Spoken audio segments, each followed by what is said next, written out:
ካርዲናል አሜዩ በደቡብ ሱዳን አዲስ የተሾሙ ካህናትን ትህትናን እንዲላበሱ አሳሰቡ። በደቡብ ሱዳን ካቶሊካዊት ቤተክርስቲያን በጁባ አገረ ስብከት በብፁዕ ካርዲናል ስቲቨን አሜዩ ማርቲን እጅ 3 ዲያቆናት ምስጢረ ክህነትን ተቀበሉ።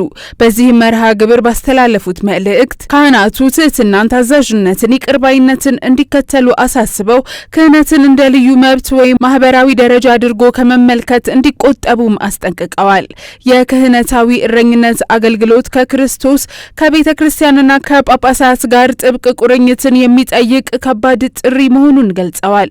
ብፁዕነታቸው ነሐሴ 9 ቀን 2018 ዓ.ም በጁባ ቅድስት ትሬዛ ካቴድራል ባሰሙት ቃለ እግዚአብሔር ዛሬ የተቀበላችሁት ኃላፊነት ከባድ አገልግሎት ነው በማለት ተናግረው ይህ አገልግሎት ትልቅ ደረጃ ላይ እንዳለን የምናስብበት ሳይሆን ለእግዚአብሔር ሕዝብ የሚሰጥ የአገልግሎት ዘርፍ እንደሆነ አሳስበዋል። በዕለቱም ብፁዕነታቸው ታዛዥነትን የቤተ ክርስቲያን አንኳር አካል መሆኑን አጽንኦት ሰጥተው እኛ በካቶሊክ ቤተ ክርስቲያን ውስጥ በፍቅር ላይ የተመሰረተ ታዛዥነትን እንቀጥላለን፣ ያለ ታዛዥነት ቤተ ክርስቲያን ሊኖር አይችልም በማለት አጽንኦት ሰጥተዋል። ብፁዕ ካርዲናል ስቲቨን አሜዩ ክህነት ለተቀበሉ ወንድሞች በእግዚአብሔር ምሕረት ላይ ያላቸውን እምነት ጠንካራ መሆን እንዳለበት ገልጸው በደቡብ ሱዳን ባለው ወቅታዊ ሁኔታ ላይ በማሰላሰል የካህናት ጥሪ ትኩረት የሚደረገው በራሳቸው ላይ ሳይሆን በእግዚአብሔር ሕዝብ አገልግሎት ላይ መሆን እንዳለበት አጽንኦት ሰጥተዋል።